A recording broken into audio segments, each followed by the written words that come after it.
What is the most satisfying time you've caught someone in a lie? One time, my family's company was throwing a company Christmas party at an upscale restaurant in New York City. We were in a private room upstairs, but it wasn't like there was security or anything like that, so anyone could, and eventually did come upstairs to mooch. Anyway, I'm there with several members of my family having a good time, enjoying some food and drinks, and getting to know people in the company. I'm sitting at a table with several employees I had just met, and two of my cousins who worked with them, when two guys come up to our table and introduce themselves. They were professionally dressed, were quite friendly. They start asking people what they do, flirting with several of the girls at the table, and trying to act pretty alpha. They asked me what I did, which was graphic design at the time, and kinda laughed at my career choice. So being a few drinks in, I ask what they do at the company, and they say that their family owns the business. I take a long look at the two of them, take a sip off my drink, and say, "Oh really? I must have missed you at the last family reunion. By the way, I'm Theodore, company's name, nice to meet you." The look on their faces was priceless. They put down their drinks and just walked out. My boyfriend used to work third shift at a popular gas station on the East Coast. He worked with one of those notoriously terrible co-workers that calls in all the time with tons of excuses. Well, one night, she called out saying that she was sick, that she was vomiting and feverish, couldn't come in, sorry. The only person available to work her shift was the district manager, who happened to be in the area for a meeting. District manager comes in and works cashier with my boyfriend. Around 3 AM, who should walk in but the called out co-worker, wasted beyond belief. She bought 2 rolls of Tums and ate one while waiting in line. Waiting in line for the district manager to ring her up and fire her on the spot. TLDR, co-worker fakes being sick, only to return to place of employment wasted and find her boss waiting on her. This isn't someone else, but a lie I told. When I was a kid, I played hockey from school once, and I called them to tell them I was sick. I pretended to be my father and used my best impression of him, and it worked. I had duped the school secretary. So anyway, I spent that whole day in town, just messing around with some friends who left school during study halls, and I went to get some ice cream. While I was eating my ice cream, when I got a call from one of my classmates. I placed my cone in my shirt pocket, which was secure enough to carry, and picked up. She sounded a bit worried. She told me that my uncle had recently come back from military duty for 2 years in Afghanistan, and that he had showed up during my English class to surprise me. He had gotten the news that I was sick, so he had left to visit the house.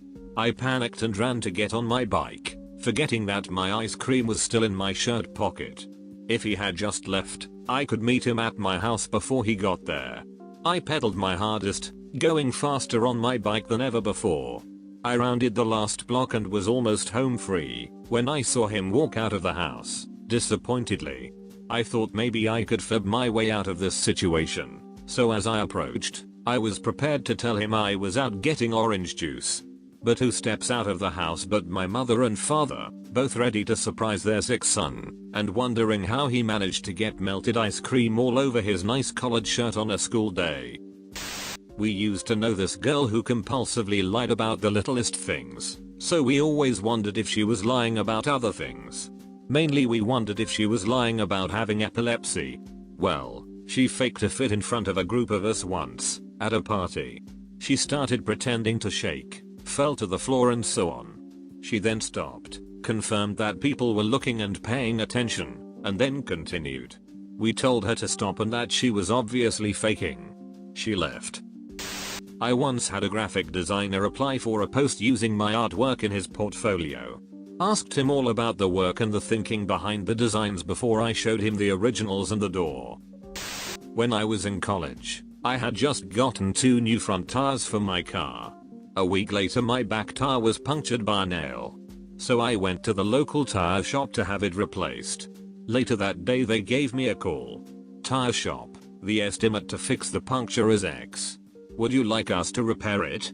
Me, yes, please. It was a reasonable price. Tire shop, Also, I noticed that the treads on your front tires look dangerously low. Me. My 2 front tires? Tire shop. Yes. They are at 2/32 of an inch low. This is legally worn down and they should be replaced. I can do it today for X dollars. Me. So you are telling me that my 2 front tires are dangerously worn down? Tire shop. Yes. Me. My brand new tires that I bought last week? Tire shop. Oh. Me. Forget fixing the puncture. I'll be by in a minute to pick up my car. My 13-year-old daughter ran away from her mother's home and appeared at my doorstep with a bruise on her face. She informed me her mother had backhanded her and bounced her face off the refrigerator door handle. A year later, while in court to gain sole custody of my daughter and representing myself, the court justice asked, "What is this abuse about?" I told him of how my daughter showed up with bruises on her face. My ex stood up and shouted that she would never do such a thing to her child. I couldn't as a mother ever strike my child. Knowing my ex could never pass up an opportunity to correct me, I told the justice. When my daughter showed up, she informed me that her mom had backhanded her and bounced her face off the liquor cabinet. Without missing a beat, my ex said, "It wasn't the liquor cabinet, it was the refrigerator." Sweet justice. I once knew a girl who claimed to have brain cancer. She was always using it to get sympathy from others and her boyfriend and free things, while at the same time drinking and doing drugs. She would go to a party, do lines of cocaine and drink all night, and the next day complain on Facebook that her chemo was making her really sick that day. She would always use the chemo excuse to mooch pot off of people as well. Basically, whenever she wanted a free bar tab or to get out of something her boyfriend wanted to do, brain cancer was her excuse. So one night, I am at a Halloween party and she is there, using her fake brain cancer to get sympathy/free things from guys. She is sitting in the corner smoking weed, crying about how hard it is to have this kind of cancer, and how much the blast radiation makes her sick, and how each day is a struggle. Anyway, she gets up to walk to the bathroom, and in her high, drunken state trips and falls. Immediately a bunch of guys and her boyfriend rush to her aid. Sorry, a side effect of the radiation is loss of balance. This was the last straw for me. I rushed over to her side and told her to stay on the ground. I have first responder training. You've just fallen and your brain is in a very delicate state right now due to the blast radiation. Do I have your permission to help you? Yes, please help me. I feel funny, she lies, loving the attention she is getting from the entire party. I point to her boyfriend. Call 911. We need an ambulance here now. Explain to them that she is undergoing blast radiation for brain cancer. She has taken a hard fall and could have suffered a head injury. At this point she starts to panic. Why are you calling 911? Don't do that. Here, let me call my personal doctor instead. Don't call 911. I calmly tell her boyfriend and the group of bystanders, our mutual friends, that she really should go to the ER. Of course he insists. Long story short, the paramedics show up, we tell them what's going on, and they take her to the hospital in the ambulance. We all get rides to the hospital, and because we are such a large group are asked to sit in the waiting room. When the nurse finally comes out to the waiting room after her MRI to let us know that she's fine, her boyfriend mentions the brain cancer. The nurse, of course, is completely confused by this question. The boyfriend prods for more info from the nurse, and basically finds out in front of the entire group that she does not have brain cancer. Everyone what the duck and leaves, including her boyfriend. TLDR, girl pretends to have brain cancer, ends up with huge medical bill. Lube tech at a Jiffy Lube tried to convince me that I needed a radiator service on a car that didn't have a radiator. He even showed me a pH strip to prove that the fluid had gone acidic. I told him if he could show me the radiator, I'd cheerfully pay for the service. His face when he opened my car's trunk, where most cars keep their hoods, was pretty priceless. I changed my own air filter and went to a Jiffy Lube to get an oil change because, convenience. The guy came back with my air filter and claimed that it needed to be changed. He had put pebbles, grass and dirt in it, and told me it was dirty.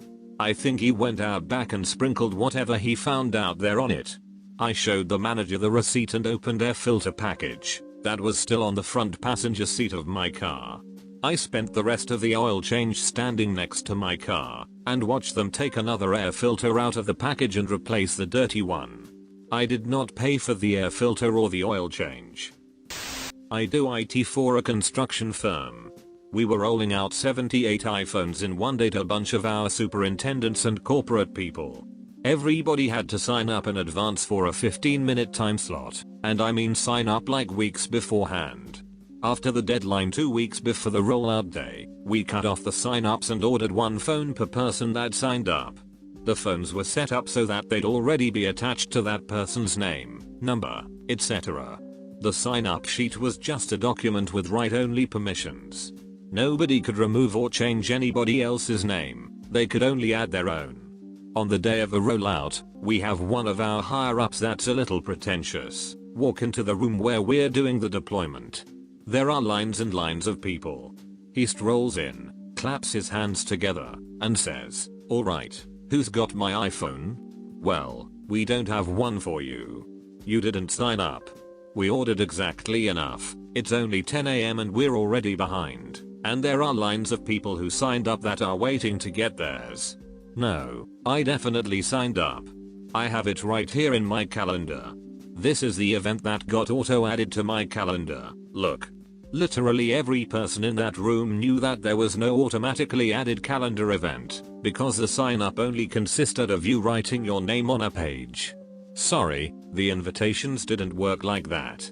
You made that event yourself. He started fuming. Turned red, began several sentences, then gave up, turned on his heel, and walked straight back out that door.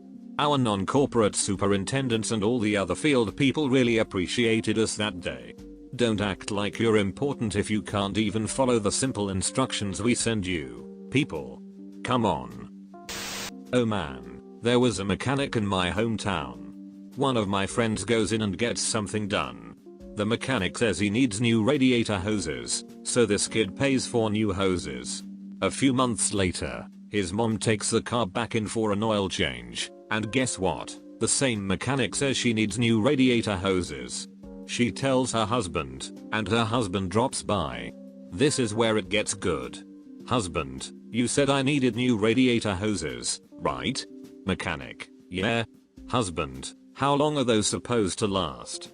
Mechanic, a few years, then they get rigid and run the risk of leaking.